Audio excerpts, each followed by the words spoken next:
Assalamu alaikum wa rahmatullahi wa barakatuh. Welcome to Ahkam SOS, the show that discusses Islamic duties and practices.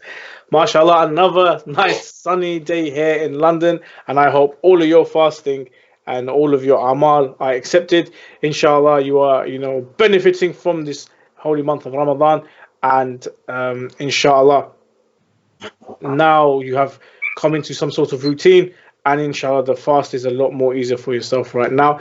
Inshallah, we'll be talking on a new discussion in regards to Ahkam with myself, Mohsin Shah, and joining me as always, Sheikh Ali Ma'a. Assalamu alaikum, Sheikhna. Assalamu alaikum wa rahmatullah. How are you this evening? Alhamdulillah, all fine.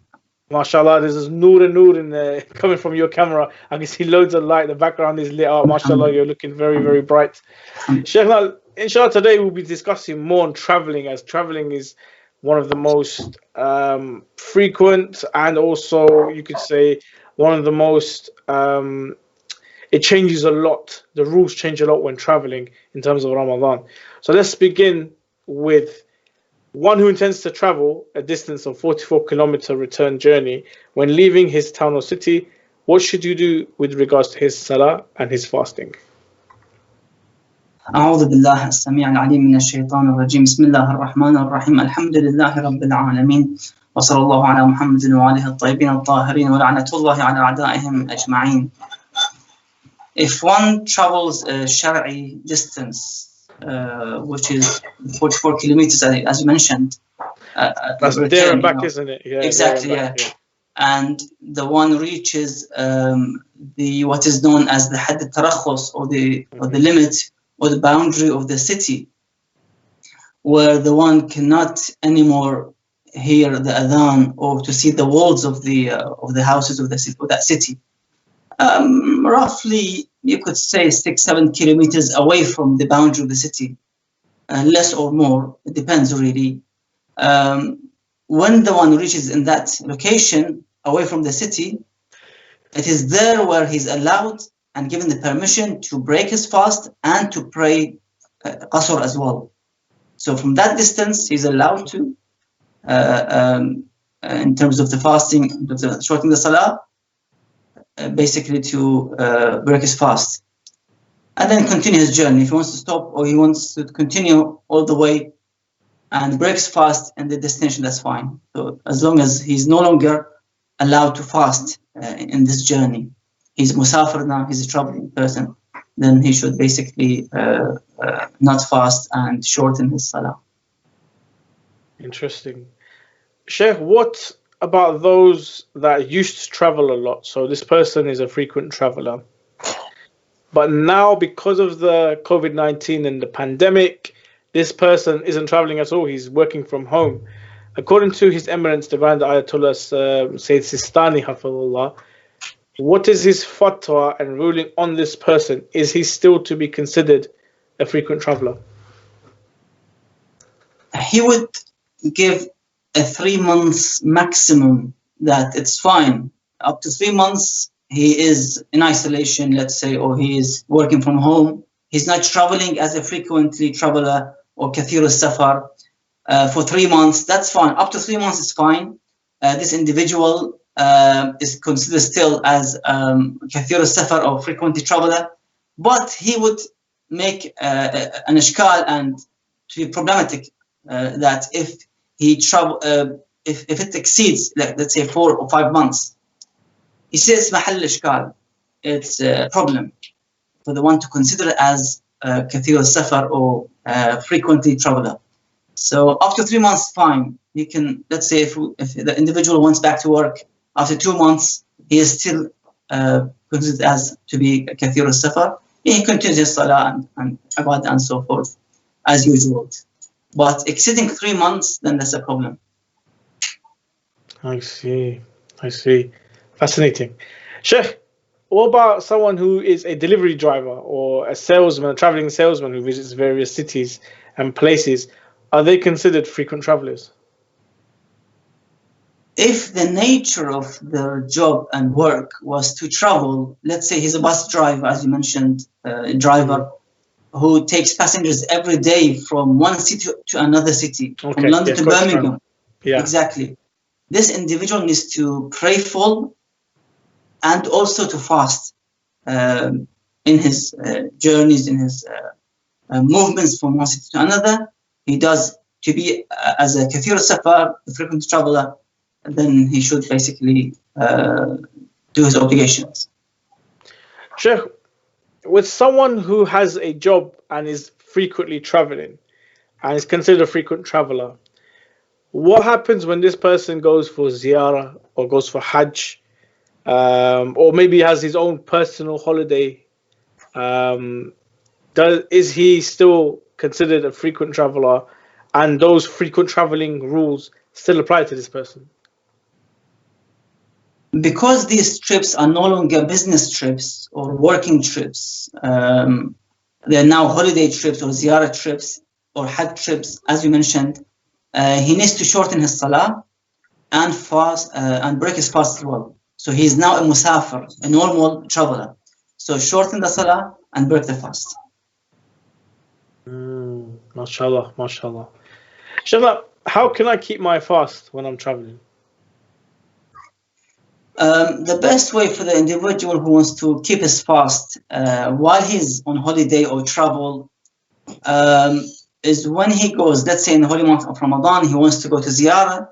When he arrives in the destination, let's say Karbala, Najaf, or Mashhad, or Qom, or let's say in Mecca and Medina, he makes the intention of the first day, intention of staying there for 10 days at least, 10 or more. Iqamah, as they mentioned, Iqamah, to reside there for at least 10 days, makes the intention of staying there, then he can remain fast and basically be in holiday, as he's on holiday now, for example, a ziyarah holiday, and of course fast and pray full as well. But other than that, if he stays in the ziyarah for 7 days, 5 days, no, he can't.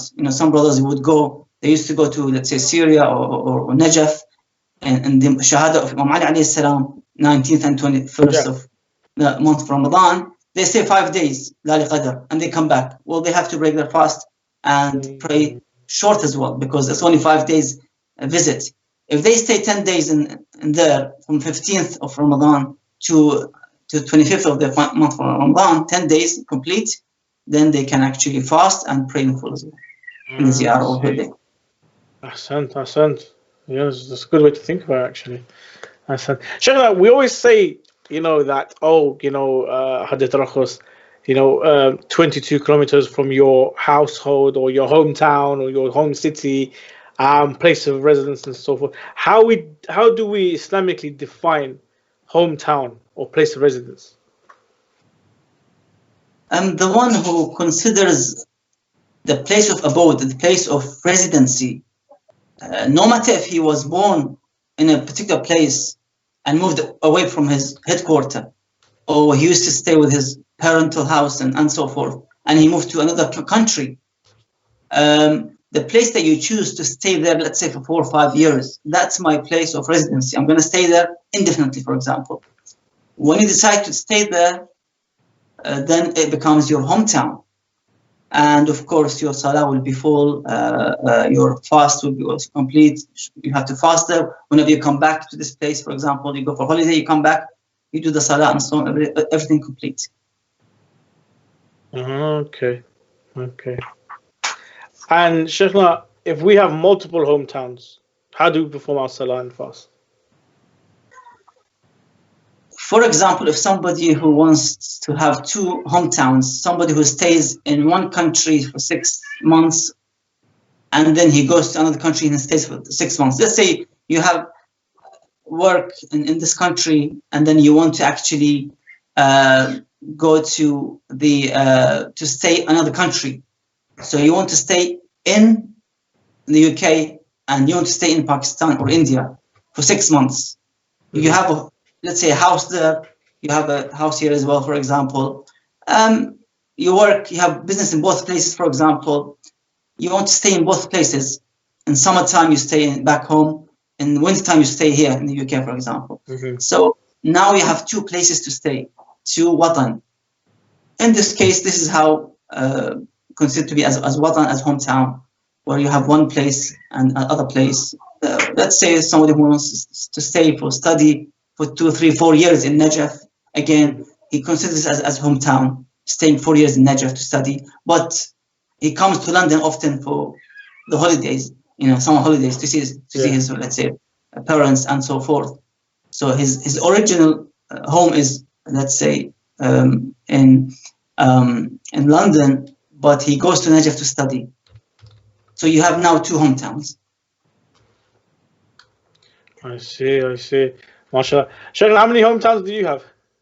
Alhamdulillah, I'm currently in London, alhamdulillah. So my hometown is now in London. Inshallah, if I think of studying in the future in Najaf or Qom or Karbala, inshallah, I might consider that as well. Inshallah, Ahsan. Sheikhna, fasting is one of the most beautiful amal, one of the best acts we can do. Many of the prophets have done fasting. The Imam have encouraged us to fast, and we always have special days to fast. It's supposed to have to fast on this day. Rasulullah sallallahu alaihi wasallam fasted on Mondays and Thursdays and so forth. However, what about the opposite? According to Ayatollah Sayyid Sistani Hafidhullah, what days maybe are makruh, or we shouldn't fast on those days at all? He would basically mention that the 3 days in the year which are not allowed or unlawful to fast is number 1, Eid al-Fitr, which is the first day of Shawwal, after the holy month of Ramadan. You're not allowed to fast on the Eid al-Fitr. Number 2, Eid al-Adha, on the 10th of the Hijjah, where the Qurbani and the sacrifice of the slaughtering of the sheep and so forth happens, and the Hujjaj would be in Mina and Arafah. After Arafat, they go to Mina for the A'mal. So Eid al-Fitr, Eid al-Adha, and His Eminence mentions that if somebody makes the intention of fasting the last day of Sha'ban, he doesn't know, it's Yom Shak, in other words, it's a doubt day. He doesn't know if it's the first month of Ramadan or is it the last day of Sha'ban, with the intention of fasting this last day by the intention of fasting as the first day of Ramadan. There's no sightings of the moon. There's nothing being declared. He wants to fast as first day of Ramadan. So if it falls for Ramadan, then that's it. No. He said it's unlawful to fast the last day of Sha'ban with the intention of the first day of the holy month of Ramadan. And but this is when it's been confirmed that this is the last day of Sha'ban. It's not Ramadan. He mentions that if it's like a doubt, you don't know if it's the first day of Ramadan or is it the last day of Sha'ban. But you're not allowed to fast that day with the intention of the first day of Ramadan, unless it's confirmed and certain. So you fast the last day or the Yom al-Shak or the doubt day with the intention of, let's say, mustahab or the qada if you had, for example, ma fi dhimma and so forth, but not as the first day of the month of Ramadan until it's certain and they've seen the moon, the crescent, the sighting, and so forth. I see. Excellent, mashallah. Didn't know it was that intense and serious, but it does make sense that when you have a doubt whether this is the last day of Sha'ban or the first of Ramadan, I think there's a different niyyah, like an ihtiyat. You can't fast it as, this is the first of Ramadan and that's a wajib fast. That's the wrong intention to have. Excellent. Sheikhna, in which locations are we allowed to pray our salah in full? I know Karbala is definitely one. The shrine of Imam Hussein, you have that option of praying full. But is there more than one? Yes, the ulama in overall mentioned four main places in which the one is he's allowed mukhayyar. He's been given the choice to either pray in full or to remain in qasr. It's up to you. You make the choice. The first place is the Masjid al-Haram, the holy sacred mosque of Kaaba in Mecca, of course. In the Kaaba, in the Masjid al-Haram, you're allowed to pray in full if you wish to. The second place is Masjid Nabi in the holy city of Medina of Rasulullah sallallahu alaihi wa. So that's also option for you to pray in full if you wish. The third place is Masjid al-Kufa in the holy city of Kufa in Iraq. Again, when you go there, you can pray in full as well. And also, ulama mention the holy shrine of Abu Abdullah al-Hussein alayhi salam close to the grave, the vicinity of the shrine of the Imam alayhi salam. Also, the one is allowed to pray in full. So I see. You make the option, you make the choice in terms of praying in full or qasr. It's up to you. Ahsant, mashallah, mashallah. Sheikhna, we've come towards the end of the show. Thank you very much for your time and for your efforts. We really appreciate it. Any final words you'd like to give to the brothers and sisters, the viewers watching? Again, we go back to the du'as in this holy month of Ramadan. It's very good for the one to reflect and ponder on some of the lines of the ad'iyah while they're reading every night. I picked from the famous dua of al-iftitah that we read every night after the iftar. A great dua, but let me just read this line and try to explain it. In this line, the dua says to Allah Azza wa Jal, talking to Allah Azza wa Jal, Allahumma adhinta li fi du'aika wa mas'alatik. Oh Allah, you gave me the permission to invoke you and ask you. See, Allah Azza wa Jal, with His mercy, with His grace, He gave us the opportunity to say, Ya Allah, oh Allah, give us, sustain, and so forth, to ask for all the requirements. Then we ask Allah Azza wa Jal, Fasma' ya sami'u madhati. Now that we have given the permission by Allah to ask Him, to invoke Him, to beg Him, to beseech Him, what we say, Fasma' ya sami'u madhati. Oh Allah, listen to my praises. Wa ajib ya rahimu da'wati. Oh, the merciful one, respond to my call, answer my call. Wa aqil ya ghafuru athrati. Oh Allah, forgive my shortfalls, my sins, my wrongdoings. So see how the dua came from the beginning of the dua when he started. Allahumma adhinta li fi du'aika wa mas'alatik. That you gave us this opportunity, oh Allah, to call you, to ask you, to invoke you. Now, please do and fulfill our requirements and needs. You are the only one in which we can go back to and ask for forgiveness and for all the needs of this dunya and the akhirah. Excellent. Thank you so much, Sheikhna. Thank you to all the viewers for joining us. If you have a question that you'd like to send in, you can send it via the WhatsApp or via email. Alternatively, you could call in and inshallah, me and the Sheikh will do our best to answer your questions. For today, though, that's all we have time for. Inshallah, join us tomorrow again at 6:30 here on Imam Hussein TV3 for another episode of Ahkam SOS. Thank you so much. Assalamu alaikum wa rahmatullah wa barakatuh.